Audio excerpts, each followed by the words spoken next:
Alors, bonjour et bienvenue à la conférence du CRIFPE sur l'écriture d'articles scientifiques à plusieurs mains. Je vous présente les conférencières. Donc, Anila Feijo est professeure au département de didactique des langues de l'UQAM. Elle s'intéresse dans une perspective didactique aux processus cognitifs impliqués lors de la lecture et de l'écriture, notamment au rôle de la conscience morphologique dans le développement des compétences à lire et à écrire. Riyad Saïdan est doctorante en éducation à l'UQAM, s'intéresse à la didactique du lexique, spécifiquement au développement du vocabulaire transdisciplinaire chez les jeunes lecteurs. Et Kathleen Whistle-Turner est doctorante en éducation à l'UQAM. Ses intérêts de recherche portent principalement sur la contribution de la connaissance des racines latines et grecques dans le vocabulaire et la compréhension en lecture. Alors, sans plus tarder, je leur cède la parole.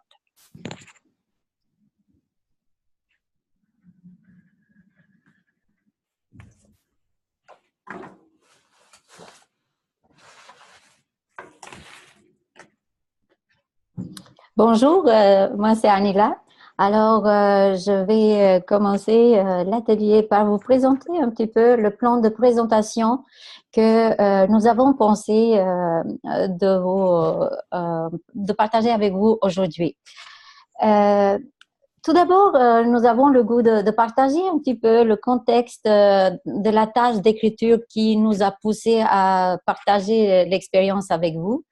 Parce que on sait que l'écriture d'un article commence bien avant sa rédaction, et là on va vous présenter justement ce contexte-là.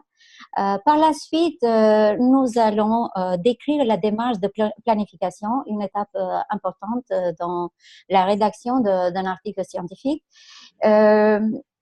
Par la suite, nous allons prendre le temps de décortiquer chaque élément ou section de l'article scientifique pour dégager le but de chacun de ces éléments-là, mais aussi de vous donner quelques pistes de solutions, quelques conseils qui pourraient vous aider à relever les défis que chacun de ces éléments présente pour un auteur.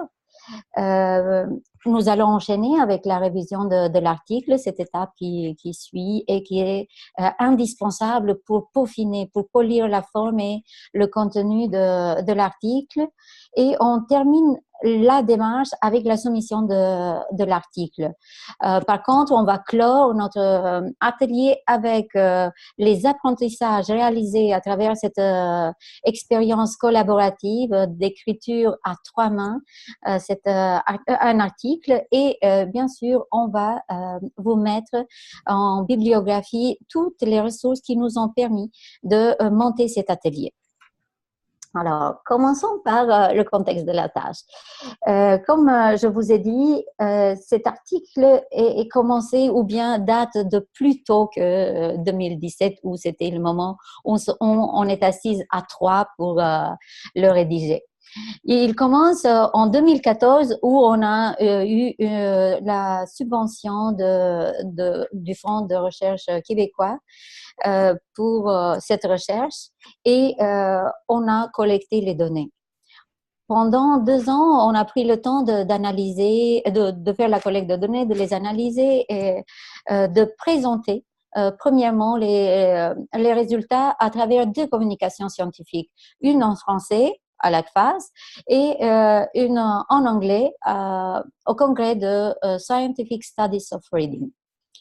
En même temps, on avait écrit le premier jet de l'article en 2016, mais c'est en 2017 qu'on a eu le goût de revenir sur cet article, sur ce premier jet, puis de le réviser ou de peaufiner. Et à ce moment-là, on a pris la décision même de l'écrire en anglais parce que le premier jet était écrit en français pour atteindre un plus large lectorat. Et c'est là qu'on avait eu l'idée de faire ça à trois mains, donc d'écrire, de rédiger l'article à trois mains. Or, ce n'est pas si simple que ça. Donc, 3 auteurs, il faut qu'ils s'organisent, il faut qu'ils planifient complètement la démarche. Et c'est ce que Riyad va nous présenter tout de suite.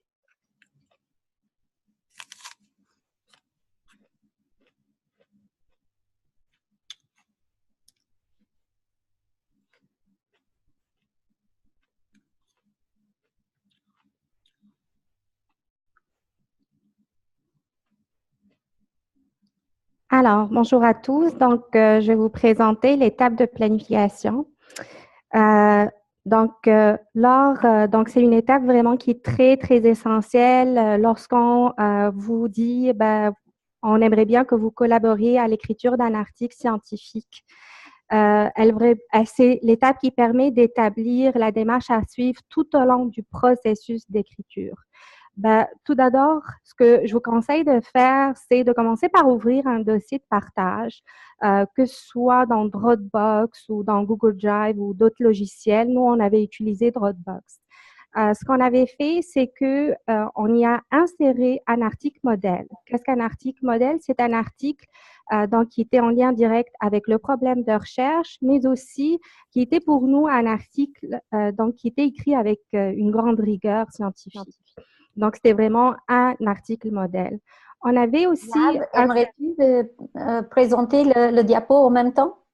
Partager l'écran avec nous? Ça n'a pas été fait. OK, super. Okay, c'est bon. Ouais. Je la garde. OK. Vous le voyez? Oui. Super. Désolée. On avait aussi inséré une grille de vérification d'un article scientifique que je vais vous présenter tout à l'heure, celle de Springer. Il fallait aussi insérer un fichier qui va expliquer vraiment l'organisation des tâches, la répartition des tâches de chacun des auteurs, mais aussi les échéanciers, parce que c'est important aussi d'avoir une date butoir si vous voulez vraiment finir l'article scientifique. Lors de l'étape de planification, c'est sûr qu'on va aussi parler de l'ordre des auteurs. C'est vraiment une étape très, très importante et il faut le faire dès le début. Donc, pour définir l'ordre des auteurs, j'ai fait une petite recherche. Je sais que les étudiants se posent beaucoup de questions par rapport à ça. Mes recherches, donc, ne m'ont pas permis d'avoir des réponses très, très claires par rapport, comment définir l'ordre des auteurs. Mais en fait, tout simplement, ce qu'il faudrait retenir, c'est que la séquence des noms des auteurs va refléter le taux de contribution de chacun. C'est vraiment le premier auteur qui va être le principal contributeur. Et c'est souvent ses propres données qu'on va utiliser, qu'on va diffuser.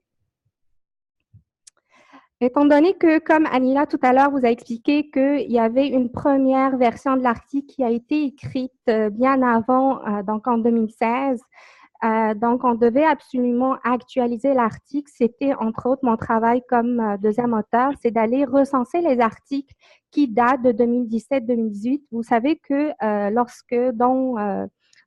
dans les bases de données, vous pouvez aller directement choisir les dates qui vous intéressent le plus et donc de recenser les articles les plus récents qui sont en lien avec votre problème de recherche. À l'étape de planification, ce qui est très, très important à faire aussi, c'est de cibler dès le début les revues qui seraient susceptibles d'être contactées pour la publication de l'article. Pourquoi le faire dès le début? Parce que ça vous permettrait de vérifier c'est quoi les contraintes formelles. Parfois, il y a des taux, des contraintes formelles, mais aussi des contraintes d'échéancier. Donc, essayez dès le début de voir c'est quoi les revues qui vous intéressent le plus pour publier. Donc, comme ça, vous saurez que votre article doit contenir 30 pages et non pas 20, par exemple. Aussi, lors de l'étape de planification, il faut se doter d'outils très, très efficaces qui vont vous servir lors du processus d'écriture, mais aussi lors de la révision. Ici, on partage avec vous un outil, donc c'est la liste de vérification de Springer. Donc, cette liste-là, vous allez trouver des astuces pour avoir un bon titre, pour avoir une très bonne introduction, de ce que vous devez avoir dans la description de la méthodologie de recherche, etc. Anila va vous en parler plus en profondeur tout à l'heure. Mais moi, ce que j'ai fait, c'est que j'ai repris cette liste-là. J'ai créé ma propre version, ma propre grille de vérification parce que je me disais, je pourrais m'en servir à chaque fois lorsque j'écrirai un article scientifique. Cette liste-là, à chaque fois, on pourrait tout à fait la bonifier au fur et à mesure de notre lecture. Je vais vous parler aussi un petit peu de la création des fiches de lecture, étant donné que c'était aussi mon rôle lorsque je devais actualiser l'article. Je ne vais pas vous parler, vous expliquer comment créer des fiches de lecture, c'est certain que vous le savez, mais de vous dire qu'il faudrait penser à avoir une petite section qui pourrait s'appeler style d'écriture.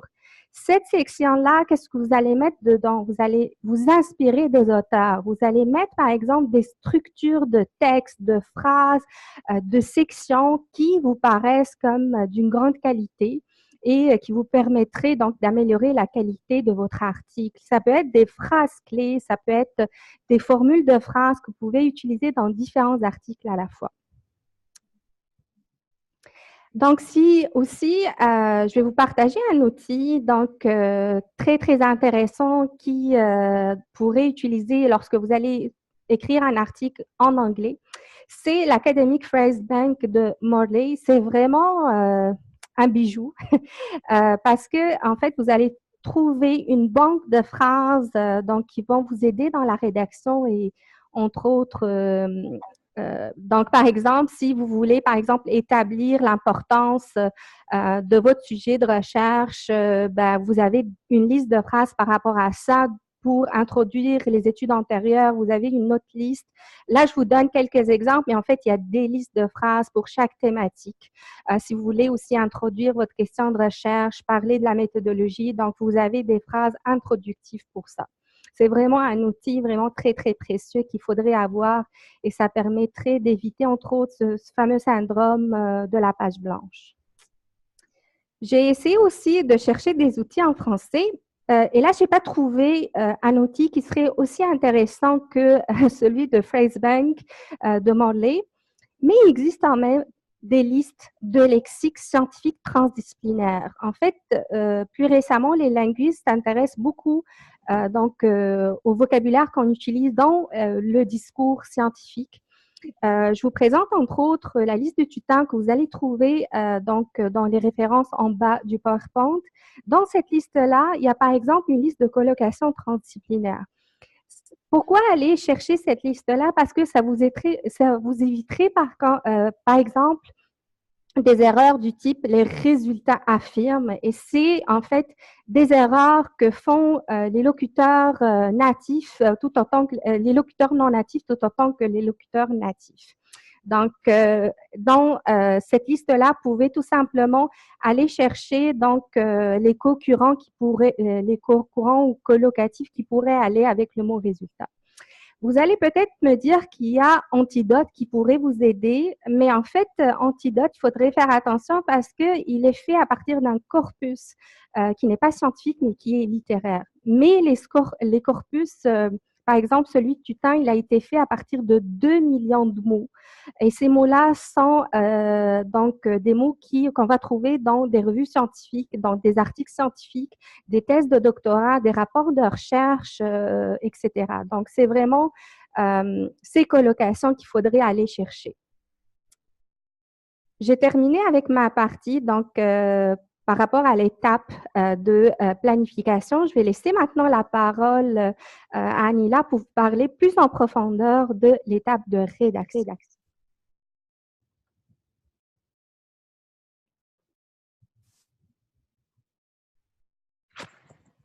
Eh bien, après avoir planifié notre démarche et être outillé de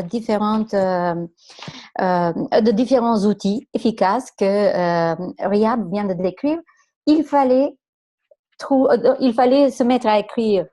Et on sait déjà que la tâche d'écriture est une tâche difficile, est une tâche de résolution de problèmes, parce qu'il faut arrimer, il faut mettre ensemble plusieurs éléments. Par exemple, il faut penser à l'histoire qu'on doit raconter ou au message qu'on doit transmettre. Et en même temps, il faut se battre avec les mots pour les rendre compréhensibles puis atteignables par le destinataire éventuel de notre écrit. Oh, Anila, excusez-moi, c'est Julie ici, permettez-moi. Je vous inviterai à partager votre écran et à ouvrir à votre tour votre diaporama, s'il vous plaît. oh, je l'ai partagé, mais il semble que c'est difficile. D'accord, je vais refaire. Alors, Ridan, peut-être quitter le partage d'écran et maintenant ce sera au tour d'Anila. Ok, c'est ça, il faut pas. Ok, il faut que quelqu'un quitte Donc, le partage d'écran. Alors, donc, moi, je fais. donc, Ok. voilà. Alors, si Riyad a bien quitté le partage d'écran, maintenant, Oui, c'est fait. c'est parfait. Alors, maintenant, c'est au tour d'Anila à partager l'écran Je sur le l'ai fait. diaporama. Est-ce que c'est correct? Moi, je ne le vois pas. Peut-être essayer à nouveau partager l'écran. Ok. Voilà. Et vous voyez? Ok, Oui, c'est bon. il suffit de le mettre en plein écran. Donc, Oui. désolée de l'interruption. Je pense que ça va aider les participants à bien voir. Oui, sûrement, sûrement. C'est important qu'on le sache, en fait. Est-ce que là, tout fonctionne? Parfait. Alors, donc, comme je disais, la tâche d'écriture est une tâche de résolution de problèmes. Donc, il faut arrimer plusieurs éléments pour justement atteindre le niveau ou bien pour pouvoir transmettre le message qu'on est censé transmettre. Or, quand le texte qu'on veut écrire est un article scientifique, eh bien, les défis sont de plus grande taille. Et pourquoi? Parce que tous les éléments deviennent beaucoup plus exigeants. Tout d'abord, l'intention. L'intention d'un article scientifique, ce n'est pas de raconter une histoire, mais c'est de produire de nouvelles connaissances. Et on sait déjà que produire une nouvelle connaissance, c'est le bout d'un long et ardu processus qui passe par l'expérimentation, analyse de données, des réflexions et beaucoup de ressourcements sur le sujet. Et on sait aussi que les connaissances évoluent. Il faut qu'on être constamment à jour par rapport à notre sujet. Et bien sûr, une forte pression provient en fait du fait que le destinataire maintenant, ce n'est plus notre comité qui a lu le mémoire ou bien le jury qui a lu notre thèse, mais c'est toute la communauté scientifique. Ce sont les chercheurs qu'on cite, hein, les chercheurs les plus renommés, les chercheurs comme nous qui travaillent dans le domaine. Et donc la pression est forte parce qu'il faut convaincre cette communauté-là de la qualité de notre article ou bien de notre recherche. Et aussi, il faut, nous, on publie nos résultats pour diffuser, pour faire avancer les débats, mais aussi pour avoir une reconnaissance scientifique. Et on ne peut pas être reconnu s'il n'y a pas la qualité dedans. Donc, vous voyez que la pression est très forte hein, quand on se met à écrire un article scientifique. Et en plus, hein, il y a plusieurs éléments qu'on doit arrimer à l'intérieur d'un article. Et vous savez déjà, hein, dans le cadre d'un article scientifique empirique, comme c'était le cas de notre article, il y a plusieurs éléments comme le titre, le résumé, l'introduction, méthodologie, résultats, discussion, limite, conclusion et implication. Alors, puisque c'est toute une montagne à monter, par quoi commencer? Eh bien, intuitivement, on irait par le titre, par le début. Or, selon les experts dans le domaine hein, de l'écriture, de la rédaction des écrits scientifiques, ce n'est pas par ça. Il faut commencer par quelque chose qui pourrait nous aider à briser la glace, par une section ou un élément qui est le plus facile pour nous. Et qui est cette section-là? Quelle est cette section-là? Et c'est la méthodologie. Pourquoi la méthodologie est la plus simple? Parce que cette section-là est facilement transférable du mémoire ou de la thèse à un article scientifique. Ça décrit d'une manière très sobre ce qu'on a fait. Il faut garder en tête que le but de cette section, hein, elle est très importante, même si c'est la plus facile, mais elle est très importante. Parce que c'est là qu'on met les pions, les balises de légitimité. ceux qui vont nous lire, hein, les chercheurs, les autres chercheurs qui vont nous lire, vont nous croire ou non, ou bien vont croire ou non à la rigueur de nos résultats, de notre méthodologie, à la validité, à la fiabilité de nos résultats. Donc, c'est pour cette raison, c'est très important de l'écrire avec beaucoup de soin, cette première section. Et vous savez que dans cette section, il y a 3 parties. Il y a les participants.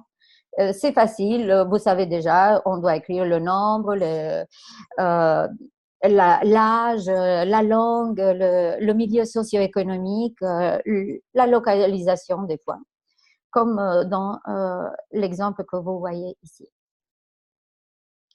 Et très important aussi de présenter avec rigueur les instruments de mesure. Pourquoi il faut les présenter avec rigueur et beaucoup de précision? Parce qu'il faut penser qu'il y a des chercheurs qui aimeraient répliquer notre étude.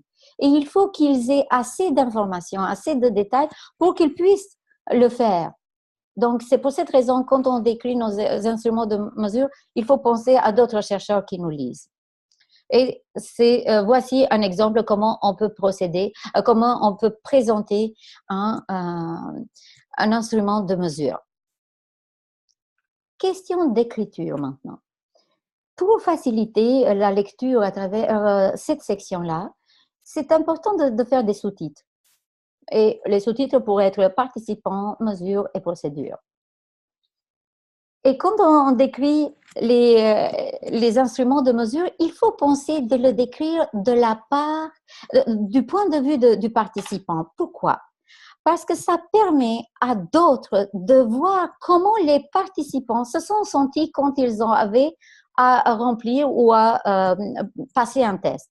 Ça permet de prévoir quelles sont les difficultés supplémentaires qui pourraient expliquer les résultats qu'on a reçus.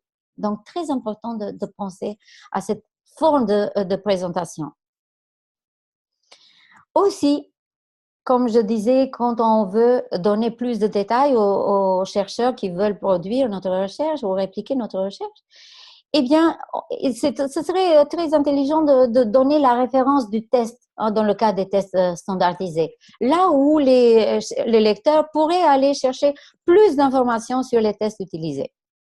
Et bien sûr, quand on décrit la procédure, puisque c'est quelque chose qui a été fait dans le passé, il faut utiliser le temps au passé.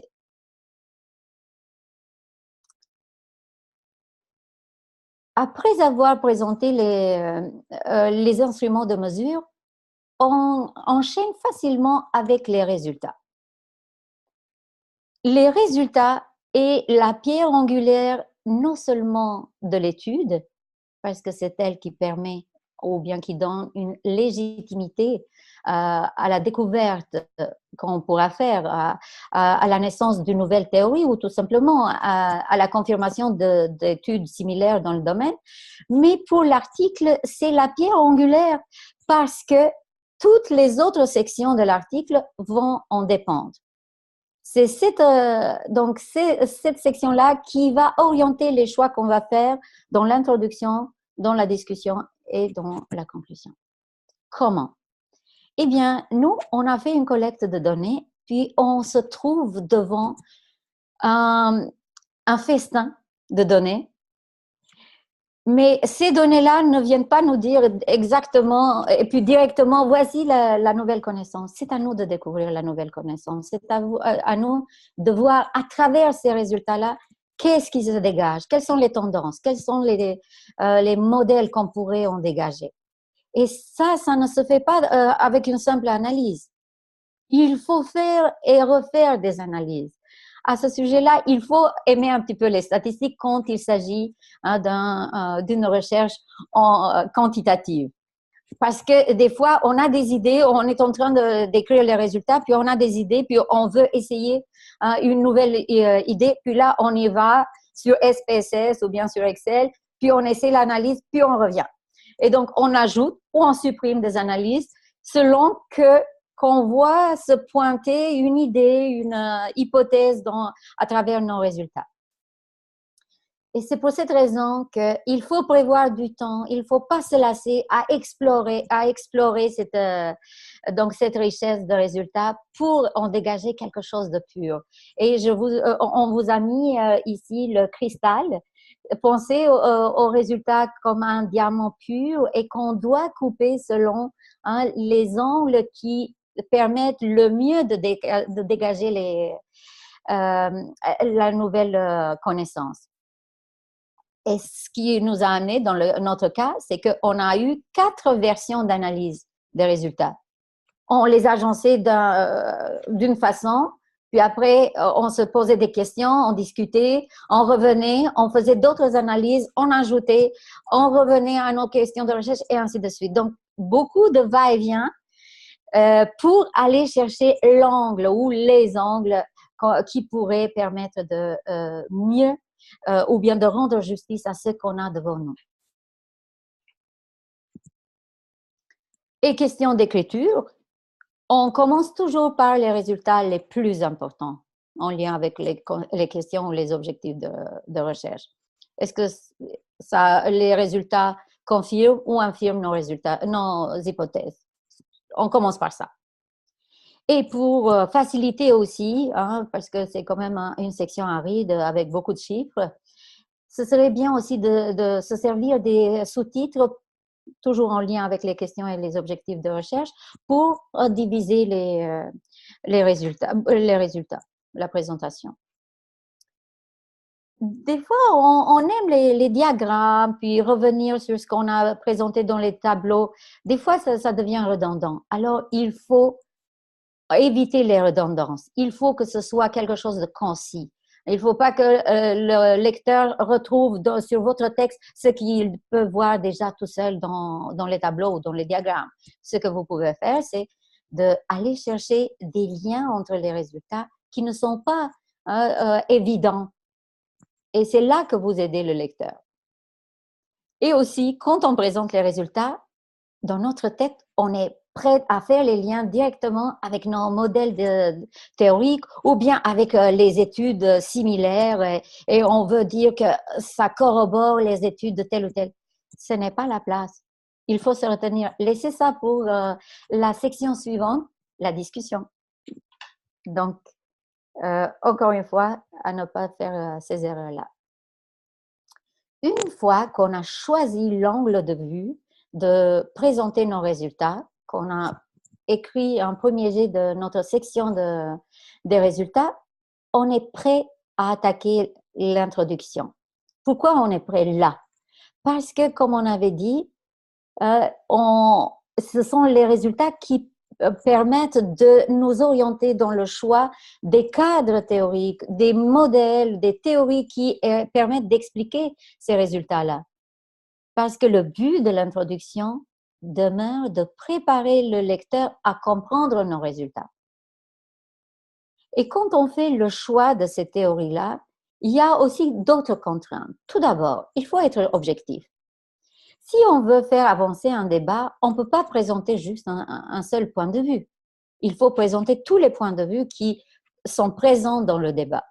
C'est-à-dire, il faut présenter les points de vue qui sont opposés à notre point de vue ou à ce que nos résultats démontrent. Très important de le faire. Ça démontre à quel point on est objectif.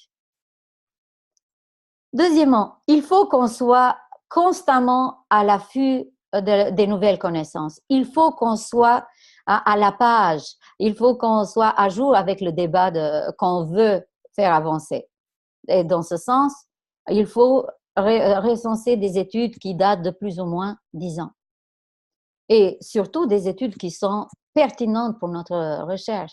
On ne va pas commencer à mettre dans notre introduction toutes les études qui ont été faites, par exemple, par rapport au vocabulaire. Ou bien, dans notre cas, c'était par rapport à l'orthographe lexicale. Ça ne finit pas. Alors, ce n'est pas ça le but. Le but, c'est de faire avancer le débat. Puis, il faut prendre les études qui permettent justement de le faire. Et bien sûr, dans l'introduction d'un article, il faut qu'on prenne position par rapport au construit, au concept, aux termes qu'on utilise.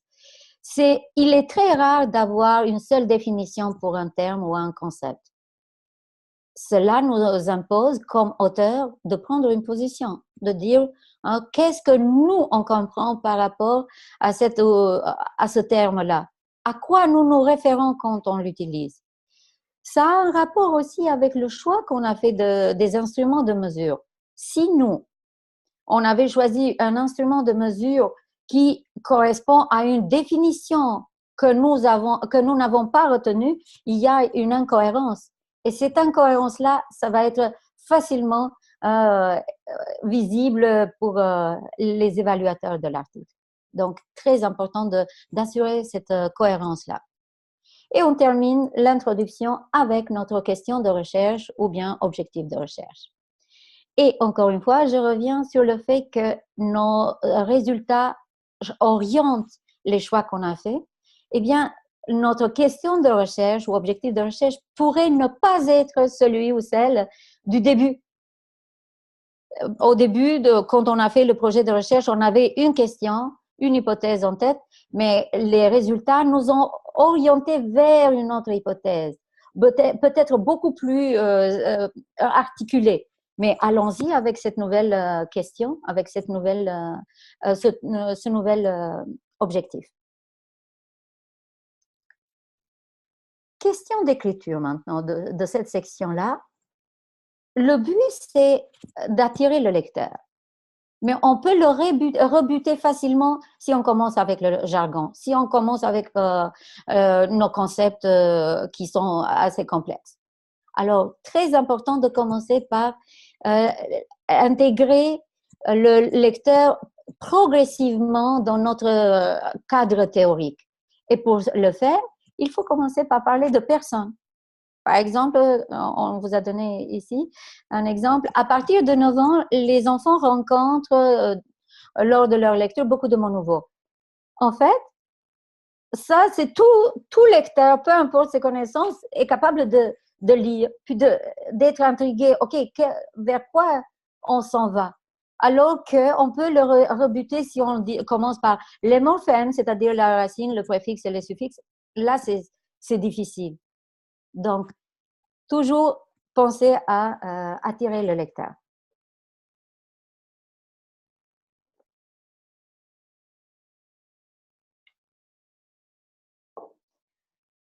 Encore à propos des auteurs. On retrouve souvent dans les écrits, dans les thèses ou dans les mémoires, tel ou tel auteur, on dit ceci, on dit cela, ils ont souligné ceci ou cela. Quand on présente un cadre théorique dans un article, mais ça pourrait être le cas même pour d'autres écrits scientifiques comme la thèse, on parle des connaissances, de l'état d'art des connaissances dans le domaine en lien avec le sujet traité. On ne parle pas des auteurs. On ne veut pas suivre la biographie de tel ou tel auteur. On veut juste voir comment les connaissances ont évolué. Et c'est dans ce sens-là qu'il faut toujours préférer de mettre les auteurs entre les parenthèses. Et toujours en lien avec cela, même quand on critique, même quand on parle de manque d'avancement ou manque d'investigation dans un domaine, on parle des travaux et pas des chercheurs. Comme ça, on ne risque pas de froisser les chercheurs. Une fois qu'on a terminé l'introduction, on est très frais pour aborder la discussion. Parce qu'on connaît déjà nos résultats, on a tellement exploré qu'ils sont déjà dans notre tête. On a un cadre théorique qui permet de nous expliquer ou qui nous permet d'interpréter nos résultats. Puis là, on enfonce vers la discussion. On va donner du sens à ce qu'on a vu, à ce qu'on a observé. Et pour le faire, tout de suite, on commence par faire une référence à nos questions et objectifs de recherche et on dit tout de suite si nos résultats, clairement, ont confirmé ou ont infirmé nos hypothèses ou comment ils ont répondu aux questions de recherche. Ça, c'est important. Et ensuite, on va faire des va-et-vient pour essayer de donner du sens hein, de dégager la nouvelle connaissance à travers, à travers ces connaissances, ces affirmations ou ces confirmations. Et on fait toujours le lien avec l'introduction, avec le cadre théorique qu'on a choisi de présenter dans l'introduction. Et à ce sujet-là, il faut s'assurer à une cohérence. Il ne faut pas surprendre le lecteur à la discussion avec une nouvelle théorie. Si on a déjà une théorie qui nous aide à regarder les résultats, à interpréter les résultats, on l'annonce dans l'introduction. Si on a oublié, quand on a inclus la discussion, on revient à l'introduction, puis on corrige encore, on modifie l'introduction, puis on revient à la discussion. Bien sûr, ça se fait facilement. Toujours, on met nos résultats en lien avec les résultats des études similaires. Et bien sûr, on a remarqué, quand on a exploré nos résultats, qu'il y a eu des questions qui n'ont pas pu être répondues. Alors, c'est important d'éclairer la future recherche sur ce qui mérite d'être investigué. Pour cette section aussi, ce serait bien d'utiliser des sous-titres qui font référence en fait aux objectifs et questions de recherche. C'est à peu près quelque chose qu'on a déjà vu dans la section résultats. Quand on a prévu notre recherche, on a pensé à une méthodologie idéale. Or, la réalité nous a rattrapés, que ce soit pour des facteurs imprévus ou bien question de faisabilité. Notre recherche n'est pas la recherche idéale, elle a des limites. Et c'est important d'en parler. Pourquoi? Ça démontre à quel point on a une compréhension approfondie de ce qui devrait être la recherche idéale ou la recherche qui permettrait d'atteindre notre objectif ou de répondre à la question de recherche. Ça démontre aussi que nous, on est capable d'objectivité, qu'on est capable de prendre la distance nécessaire par rapport à notre recherche pour regarder ce qui se dégage.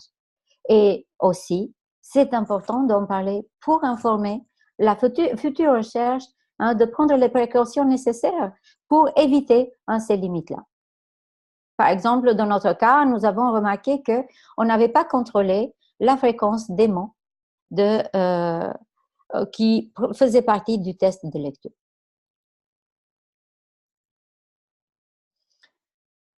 Tout de suite après la discussion, on a en tête l'apport finalement de notre recherche. Donc, on résume ça en un paragraphe. Qu'est-ce que notre recherche a apporté au domaine? Mais aussi, on a en tête les applications ou les implications éventuelles des résultats de cette recherche pour différents milieux et dans notre cas, pour le milieu scolaire. C'est le moment de le dire.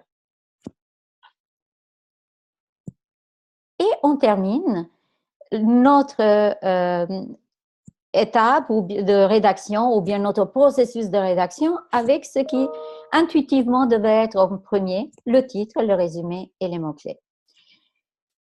Le titre, le résumé et les mots-clés, c'est les sections ou les éléments les plus concis. Et on ne peut pas avoir cette concision dans notre tête quand on commence notre étude. C'est seulement à la fin qu'on est capable de dire en 2 mots, en quelques mots, ce que notre article dit. C'est pour cette raison qu'on dit de le faire à la fin. Alors, et aussi, deuxièmement, par la concision, ces éléments-là sont notre appât pour le lecteur. C'est-à-dire que c'est comme ça. Donc, un lecteur décide de lire ou non notre article en lisant le titre et le résumé ou les mots-clés. Si il voit que ce n'est pas un titre, donc ça ne va pas lui servir pour sa recherche, mais il ne va pas lire notre article. Donc, très important d'être fidèle au contenu de notre article et d'être concis. Pour le titre, 10 ou 12 mots. Pour le résumé, ça change. Pour un article, on propose 120 mots. Pour une communication, 250 mots, mais ça pourrait varier entre les deux. Mais surtout, il faut que dans un article, dans un résumé d'un article empirique, il faut avoir ces éléments-là. Objectif de l'étude, une phrase. Participant, une phrase. Méthode de recherche, mesure et procédure de collecte de données, ça pourrait être 2 ou 3 phrases. Résultat, 1 ou 2 phrases. Conclusion et implication, 1 ou 2 phrases. Et le tour est joué. Pour les mots-clés, on peut mettre 5 mots-clés. Alors, un petit exercice qui pourrait vous aider à choisir le bon titre, le bon résumé ou les mots-clés.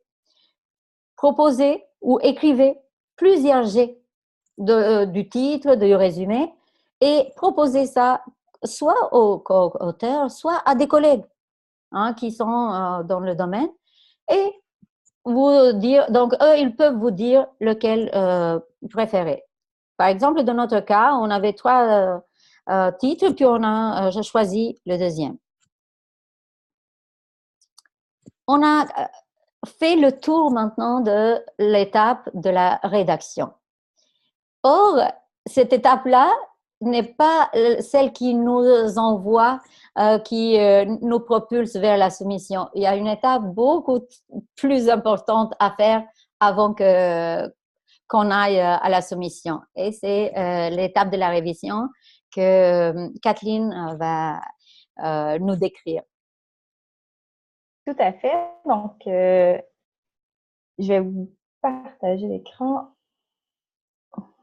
Très bien. Donc, l'étape de révision, c'est vraiment une étape clé. Puis, vous allez voir que c'est vraiment un processus qui est itératif. En fait, pourquoi c'est l'étape clé? C'est que les articles scientifiques, il y a seulement 15-20% des articles qui vont être acceptés. Donc, on ne peut pas soumettre à l'éditeur un article qui n'a pas été révisé. Donc, ce ne sont pas les évaluateurs qui ont cette tâche à faire. C'est vraiment aux auteurs à réviser leurs propres documents et c'est un processus qui vaut vraiment la peine d'être fait. Il y a des façons de le faire aussi. Donc, c'est pour ça qu'on prend la peine de vous en parler aujourd'hui. Pour notre part, on a vraiment vu la révision comme un processus qui était itératif. Donc, dans notre cas, la première auteure écrivait la plupart, donc les sections. Puis, nous recevions en tant que co-auteur les sections écrites. Puis, nous avions comme tâche de les réviser après l'écriture de chacune des sections.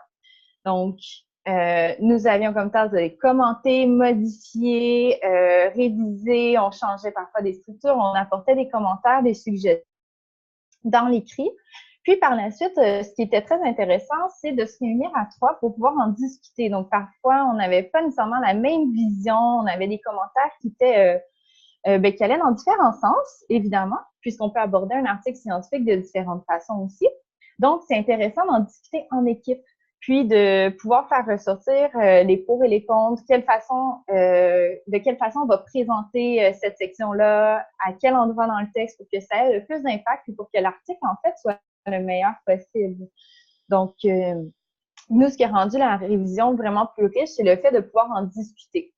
Donc, par la suite, on faisait les modifications.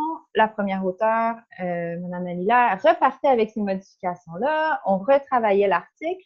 Puis, on avait une autre version, encore une fois, de l'article.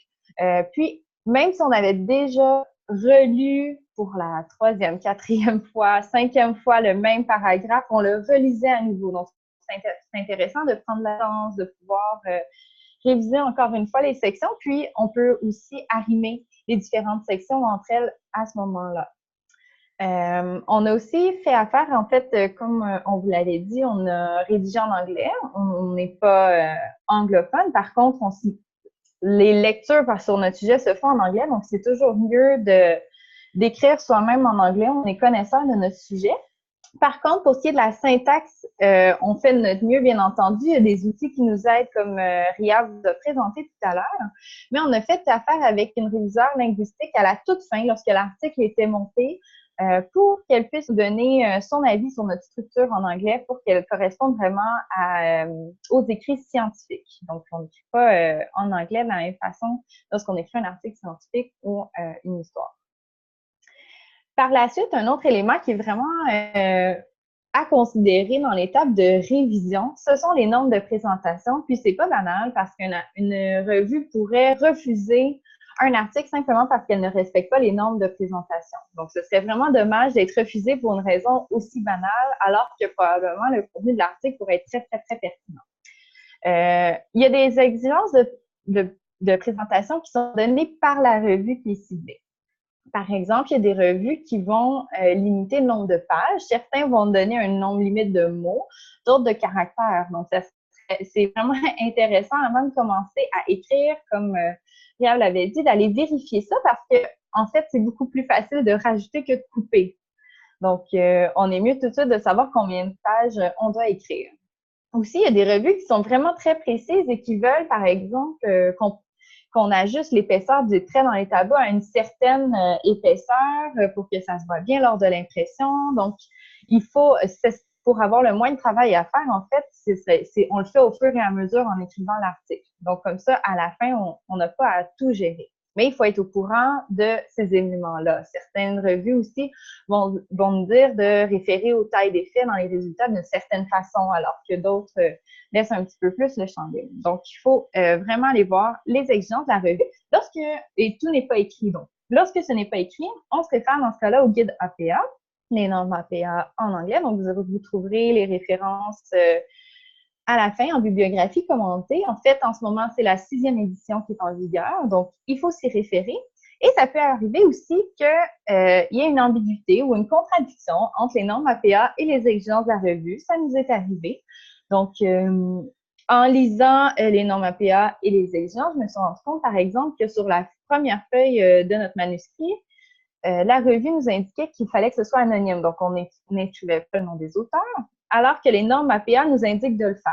Donc, dans ce cas-là, il est important de considérer les exigences de la revue comme celles qui se valent. Donc, c'est celles-ci qu'on doit respecter en priorité. Un petit moyen aussi pour vous éviter de faire toute la mise en page de votre manuscrit, il existe déjà des gabarits APA qui sont disponibles sur Word. Donc, lorsque vous ouvrez un Word, vous avez des modèles, une suggestion. Donc, vous allez simplement écrire APA dans la barre de recherche et ça vous sort un guide déjà tout prêt avec les bonnes interlignes, la bonne grosseur de page avec quelques commentaires. Puis, si votre Word est en français, vous allez avoir le guide en français, inversement s'il est en anglais. Par contre, à la fin, on vous a mis les liens pour télécharger dans les 2 langues si vous le souhaitez. Puis, ce que nous, on a fait aussi, c'est pour vraiment nous assurer de pas toujours aller revoir dans le manuel APA, aller revoir sur le site de la revue, c'est qu'à même le document, on a inséré des commentaires en disant, ben la revue, elle demande un titre de 12 mots pile. Donc, par exemple. Donc, il faudrait s'assurer que ça se soit respecté. Donc, on a complété notre gabarit avec des commentaires qui étaient spécifiques à la remise de cet article-là. Et par la suite, eh bien, une fois que la révision est vraiment enclenchée, qu'on a relu notre article à de nombreuses reprises, qu'on s'est rencontrés de nombreuses fois aussi, on peut soumettre notre article. En cas de doute, on peut toujours contacter l'éditeur qui répond très rapidement. Nous avons contacté l'éditeur, par exemple, parce qu'on ne trouvait pas la date de dépôt sur leur site. Puis, il n'y en avait pas, finalement. Donc c'est important on peut poser des questions. Ils sont là pour ça. Ils sont là pour nous répondre. Puis, par la suite, on remplit une lettre de motivation, donc qui vient présenter notre article à l'éditeur. Donc, le but de cette lettre-là est de mettre toutes les chances de notre côté pour être publié dans la revue que nous avons choisie. Donc, c'est souvent notre coup de cœur numéro 1. C'est dans celle-là qu'on veut publier. Donc, on met tout dans cette lettre-là. On met notre cœur. Donc, on s'adresse à l'éditeur par son nom d'abord. Donc, on la personnalise, cette lettre-là. Et ça se divise en 3 paragraphes. D'abord, on donne le titre de notre article, on nomme les auteurs, le type d'article aussi qui a été rédigé et les résultats principaux qui en ressortent. Dans le 2e paragraphe, on doit convaincre l'éditeur que cet article-là est pertinent pour sa revue à lui. Donc, qu'est-ce que ça va apporter dans sa revue? Pourquoi on a choisi cette revue-là et non une autre? Et enfin, dans le 3e paragraphe, on doit nommer tout conflit d'intérêt s'il y a lieu, donc avec la revue ou pendant la recherche. Et finalement, certaines revues vont demander aussi de suggérer des évaluateurs pour évaluer l'article ou de suggérer des évaluateurs qui n'évalueraient pas l'article. Dans ce cas-là, il faut justifier notre choix, si c'est le cas. Et enfin, on prépare tous les fichiers selon les exigences de la revue. Et là, c'est vraiment important. Certaines revues demandent, donc il faut aller vérifier sur leur site, mais c'est souvent très, très clair. Certaines revues demandent de mettre la bibliographie dans un document à part, par exemple, ou les tableaux et les images, pas à même le document, mais dans un autre document Word. Donc, parfois, on a 3, 4, 5 documents à déposer en même temps. Puis, on suit la démarche de soumission en ligne et on envoie. Par la suite, eh bien, on attend. Donc, on attend on est en attente d'évaluation de l'article. Notre travail s'est arrêté là pour le moment, mais il va reprendre, soyez sans crainte, assez rapidement avec une autre étape de révision. Mais là, dans ce cas-ci, nous allons pas l'aborder dans le cadre de cet atelier-là, peut-être un autre, qui sait, parce que c'est tout un processus qui s'enclencherait à ce moment-là. Donc, en guise de résumé, Ria va vous partager les principaux apprentissages que nous avons faits dans le cadre de cette écriture collaborative. Je vous remercie. J'ai partagé mon écran. Alors, pour le résumé, en fait, on va surtout partager avec vous les apprentissages qui ont été réalisés grâce à cette expérience très, très enrichissante. Tout d'abord, ça nous a vraiment confirmé le fait qu'écrire un article scientifique, c'est un processus qui est extrêmement itératif. On est allé jusqu'à la 19e version de l'article pour vous dire que c'est itératif. Donc, c'est vraiment des sections qu'on a enlevées, d'autres qu'on a déplacées. Donc, c'était vraiment un travail très, très itératif et etc. Donc, pour avoir une belle cohésion de l'article. Pardon, Riyad, ton écran n'est pas partagé. C'est ça. Il y a quelque chose qui m'échappe. Super. C'est fait? Oui, tu peux le mettre en plein écran. Je m'excuse. Alors, vous savez que donc mon travail à moi et Kathleen comme co-auteur, c'était surtout de nous assurer de la cohésion et de la cohérence entre les différentes sections parce qu'un article, c'est tout d'abord, il y a une interdépendance entre ces différentes sections. Ce qu'on a appris aussi, c'est que le regard externe, donc le regard des co-auteurs, c'est vraiment un regard qui était très, très précieux, qui est très bénéfique pour améliorer à chaque fois donc l'écriture de l'article. Donc, c'est vraiment écrire à 3 ou à 2, etc. C'est vraiment un processus qui est extrêmement enrichissant, qui nous permet d'améliorer toujours l'article, d'aller plus loin dans l'écriture de l'article. Vous savez que nous, notre principale fonction à moi et Kathleen comme co-auteur, c'était surtout de commenter l'article. Mais vous savez que commenter, c'est aussi apprendre à rédiger. Cette expérience nous a vraiment permis d'en apprendre beaucoup. C'est difficile pour quelqu'un qui n'a pas encore écrit, bon, pour un étudiant qui n'a jamais écrit un article scientifique, de se lancer directement à l'écriture alors qu'on n'a jamais vu quelqu'un faire. Je pense que ça a été une expérience extrêmement gratifiante pour nous parce que ça va donc nous permettre de transférer plus facilement les apprentissages. Il faudrait tout de même que votre donc, direction de recherche ait une attitude très, très positive par rapport aux rétroactions qu'on donnait. C'est sûr que c'était difficile pour nous au début avec Kathleen de commenter notre directrice de recherche. Nous, on était habitués à ce qu'elle nous commente, mais heureusement, elle avait une attitude très, très positive à cet égard-là et c'est ce qui nous a permis, entre autres, de pousser nos commentaires encore plus loin tout au long du processus d'écriture, mais aussi lors des différentes étapes de révision.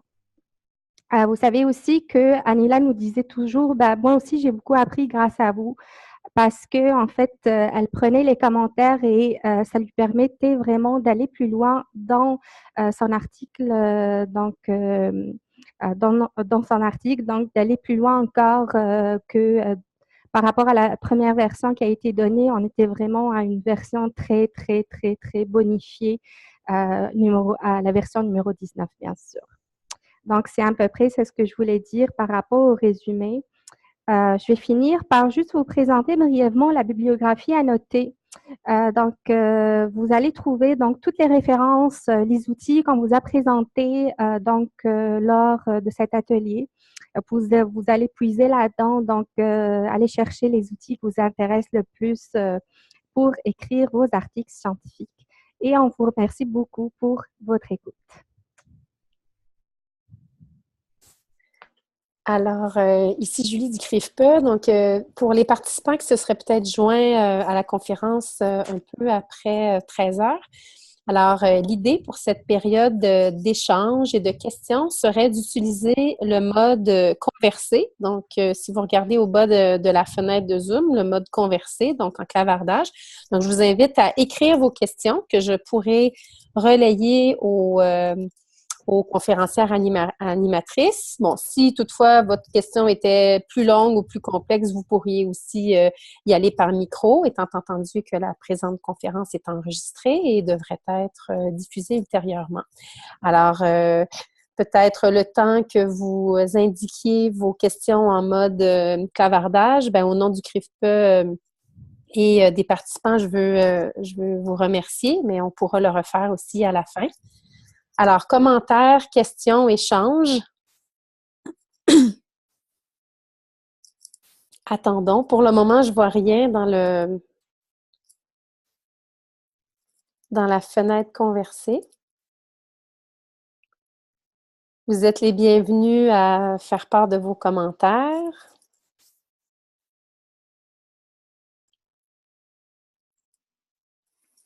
Donc, on a une...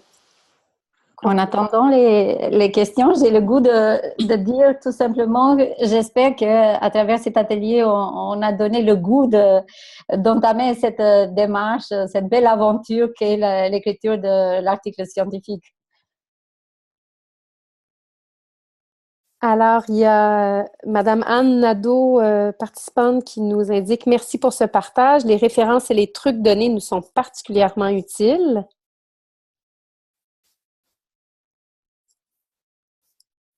Alors, je vais peut-être laisser un petit temps pour voir. Peut-être, si jamais vous n'avez ni questions ni commentaires, laissons peut-être une minute ou deux aux participants pour se manifester. La soumission d'un article est-elle payante, nous demande une autre participante, ou bien cela dépend des éditeurs? Non. Pour les revues scientifiques, on n'est pas payé pour publier. Des fois même, on paye si on veut que ce soit en open access, en accès libre, si on veut que notre article soit quand même lu, même si être abonné à une revue doit être payé par l'université, supposons, mais on peut choisir, par exemple, de payer pour l'accès libre, sauf que je déconseille parce que c'est vraiment très, très cher, puis ça ne vaut pas la peine de le faire. J'ai remarqué qu'une revue où j'ai publié, il m'avait demandé $3,000 pour avoir accès. Et après, j'ai appris aussi que ce montant est monté à $4,000. Donc, ça ne vaut pas la peine. On n'est pas assez riche. En tout cas, pas à l'UQAM. Il y a une autre participante qui demande si le PowerPoint sera partagé. Si oui, comment? Alors, la présentation sera partagée ultérieurement ainsi que, sous réserve de confirmation, l'enregistrement. Ce que j'invite généralement les participants à faire, des fois, ça peut prendre quand même un certain temps, donc n'hésitez pas, là, les participants ont déjà été en communication avec moi, crifpe-uq@ucam.ca. Vous pouvez m'écrire si jamais vous souhaitez avoir la présentation qui n'est pas encore diffusée. Anila Feiso va me la transmettre prochainement.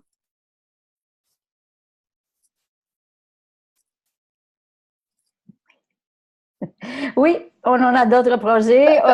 Pardon, Anila. Expérience qu'on ne peut pas s'en priver. Pardonnez-moi, Anila. Pardon, je vais juste lire la question, si vous permettez, pour m'assurer que tout le monde... Donc, est-ce que vous avez d'autres projets d'articles à trois mains? Oui, absolument.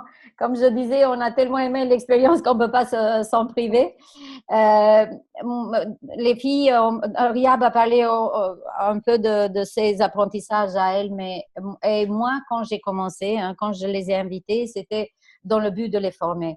Je m'en doutais pas d'avoir autant de bénéfices moi-même à travers cette expérience-là. Puis je trouve que mon article, si je l'avais écrit toute seule, n'aurait pas pu être à la qualité qu'on l'a soumis. On attend, on ne sait pas ce que les évaluateurs en pensent, mais on a envoyé l'article dans une revue qui est très bien cotée, vraiment très, très bien coté, et il a été retenu parce que des fois, ça peut arriver dans des revues comme ça qu'ils disent tout de suite non, allez-y, contactez d'autres revues. Déjà, ça, c'est une bonne nouvelle. Mais attendons de voir un peu les réponses, mais c'est sûr qu'on va poursuivre notre belle expérience de collaboration. Alors, une autre participante nous demande, commente, merci, parce que justement, ma directrice et moi avons soumis un article en 2016 et c'est à la fin qu'on nous a dit qu'il fallait payer. Ça dépend des revues, alors. Une autre participante demande, pourrait-on lire votre article publié? C'est un article qui est soumis, comme je disais, mais quand il sera publié, sûrement qu'on pourrait le mettre dans par exemple, avec le diapo. Je ne sais pas si CRIFPE a une base, un site. Je ne sais pas comment vous fonctionnez pour placer vos documents, mais on peut l'envoyer forcément, sans problème.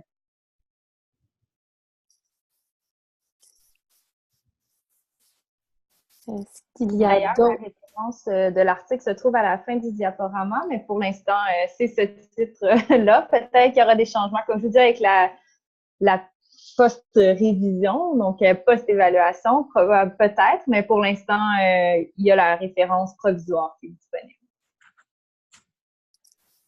Donc, une participante vous remercie pour la présentation. Il y a aussi Abem. Oui, c'est ça. Votre présentation m'a rassurée. Ah, mais merci beaucoup, Riab. J'avais manqué ça. Donc, votre présentation m'a rassurée car nous avons réécrit notre article 4 à 5 fois. J'ai cru un moment que c'est moi qui n'étais pas au niveau.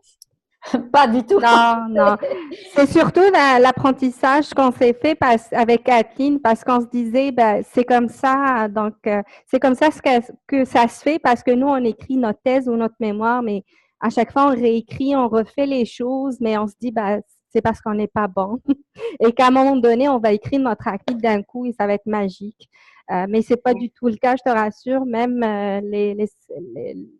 les scripteurs les plus experts ont des difficultés. Donc, c'est pas avoir des difficultés, mais c'est que c'est vraiment complexe et ça prend beaucoup de temps, ça prend du recul aussi donc par rapport à l'article. Donc, rassure-toi, même si tu es allé au 20e version, il n'y a pas de problème. On a vécu ça aussi. Puis parfois, on a l'impression que notre directeur ou notre directrice de recherche, ben, elle fait les choses 10 fois mieux que nous parce que quand elle nous commente, on lui envoie par exemple notre travail ou une version de notre thèse, puis elle nous commente, puis on dirait qu'elle a toutes les bonnes idées, puis elle sait tout de suite quoi mettre et quoi faire, mais on se rend compte qu'on travaille en collaboration avec notre directeur, notre directrice de recherche, ben, qu'elle passe par le même processus d'écriture que nous, en fait.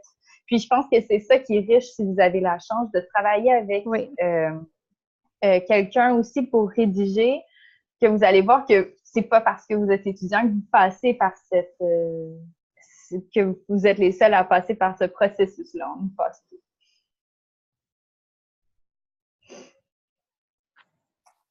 Je pense que c'est une question pour toi, Kathleen. Donc voilà, donc un autre participant vous remercie de la présentation. Donc, est-ce que vous pouvez résumer le propos sur le gabarit APA? J'imagine que c'est Word. Je ne connaissais pas ce lien. Qu'est-ce que ça vous a apporté? En fait, il y a vraiment beaucoup. Le manuel APA est lourd. Okay? C'est vraiment des centaines et des centaines de pages sur, Par exemple, le premier titre doit être en gras avec un espace en haut, un espace en bas de tant de points. Le deuxième titre doit plus être en gras. Donc, c'est vraiment, oui, Anila est en train de montrer le manuel à pas. Donc, c'est très, très long. Si on le lit au complet, il y a vraiment beaucoup de consignes à respecter. On peut s'y perdre vraiment facilement. Puis, il y a un gabarit sur Word qui est déjà fait. Donc, on peut écrire directement à l'intérieur. Donc, il y a des sections, il y a des blancs. Puis, à l'intérieur, on peut écrire notre texte. Dans notre cas, on l'avait écrit dans un autre document Word, puis on l'a copié-collé quand on était rendu à faire la mise en page. Donc, le temps que je trouve le gabarit, bien entendu. Sinon, on aurait pu écrire directement dedans. C'est simplement que j'avais trouvé après qu'on ait commencé l'écriture. Puis, ce gabarit-là, en fait, il y a déjà la mise en page qui est faite. Donc, on a travaillé, donc, on n'avait plus besoin de se casser la tête pour vérifier les interlignes. Oui, bien sûr, on l'a vérifié à la fin pour être sûr que tout était respecté. Puis, pour respecter aussi les critères de la revue, parce que là, c'est le gabarit APA, donc les critères de la revue parfois diffèrent un peu, mais ça nous met vraiment une base, puis ça nous aide vraiment à refaire le travail en double, en fait, parce que les normes de présentation, la mise en page, ça peut prendre beaucoup de temps. Donc, ça a sauvé un temps vraiment précieux. Moi, je vous conseille fortement d'aller voir le lien, de le télécharger. C'est vraiment magique. Alors, on a une autre question. Sur quels aspects du texte avez-vous révisé et modifié le plus? Les résultats, beaucoup, parce que nous avions des résultats qui étaient vraiment riches, qui venaient d'une méthodologie mixte. Puis, on est allé chercher des analyses statistiques très poussées. Alors, ça nous… Donc, on remettait en question plusieurs façons de les arrimer pour que ça donne quelque chose de très intéressant, de nouveau dans le domaine. Puis, ça provenait aussi du fait que nous avions deux cadres, deux modèles théoriques qui, à première vue, n'étaient pas ensemble, mais que nous, on les appliquait pour l'orthographe lexicale. Et c'était même dans ce sens-là, on faisait quelque chose de nouveau. Et pour tout arrimer, donc deux cadres théoriques, deux modèles théoriques, deux lignes d'études et donc deux types de collecte de données, c'est-à-dire qualitative et quantitative. Vous pouvez imaginer toutes les combinaisons possibles qu'on pourrait faire. Puis c'est ça. Donc, on regardait les résultats. On se posait des questions, on les présentait d'une manière, puis après, on disait, mais ouf, il y a quand même un petit trou que si on le mettait comme ça pourrait être un peu plus clair et ainsi de suite.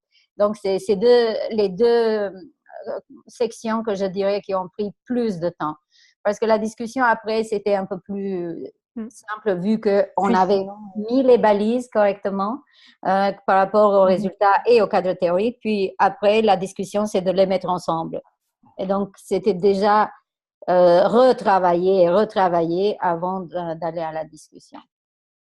Puis sinon, si je peux me permettre pour compléter, Anila, on a aussi travaillé, puis ça, on n'en a pas vraiment discuté, mais comme on vous a dit, on a écrit un article en anglais alors qu'on n'est pas anglophone. Donc, ça nous est souvent arrivé d'écrire puis de se dire, ben, on sait pas comment on peut dire ça en anglais. On sait qu'on a la phrase en français, donc on va la laisser en français. On la laisse comme ça en ce moment. On avait du jaune dans notre texte, c'était surligné. On savait qu'on voulait y revenir, mais pour l'instant, ça vient pas. Puis ça arrive aussi en processus de rédaction. Le mot juste ne vient pas. Bon. Puis, c'est important, juste parce qu'on travaille aussi dans le vocabulaire, mais c'est important de trouver les mots précis pour dire ce qu'on veut dire et parfois, on n'est pas satisfait du mot qu'on utilise. Donc ça, c'est un aspect aussi qu'on a vraiment beaucoup retravaillé sur le choix des mots qu'on utilise. Est-ce que ça représente vraiment notre pensée? On avait parfois dans notre texte un mot en jaune avec une banque de mots à droite, avec d'autres possibilités, mais ils nous satisfont. C'est pas ceux-là qu'on veut non plus, mais on l'efface pas. Donc ça, c'est vraiment important aussi. On n'a pas effacé complètement jusqu'à ce qu'on ait fait un choix certain que c'était vraiment le meilleur choix pour nous. C'est pour ça qu'on gardait toujours les versions antérieures dans notre ordinateur pour pouvoir y référer. Donc ça, c'est tout au long du texte, on s'est questionné aussi sur le choix des mots pour être le plus concis et précis possible.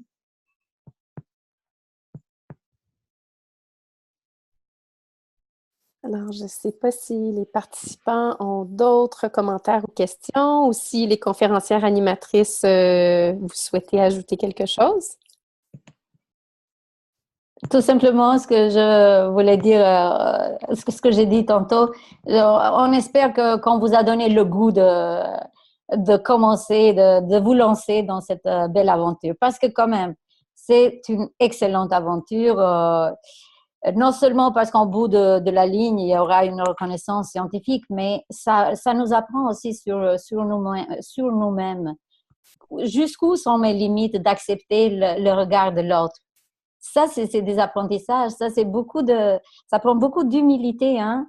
Moi, je pense que le processus d'écriture est avant tout un processus d'apprentissage de l'humilité. Et donc, c'est beau, hein, on devient de meilleures personnes à travers l'écriture. Alors, lancez-vous. Et je tiens à remercier les deux co-auteurs de l'article, Riyad et Kathleen, pour leur excellente qualité de travail, leur investissement. Elles sont inspirantes. Je le dis toujours, je suis choyée de travailler avec elles. Voilà. Merci. Alors, est-ce que c'est le moment de vous remercier à nouveau et de clore cette conférence? Merci beaucoup. Merci aux participants. Alors, je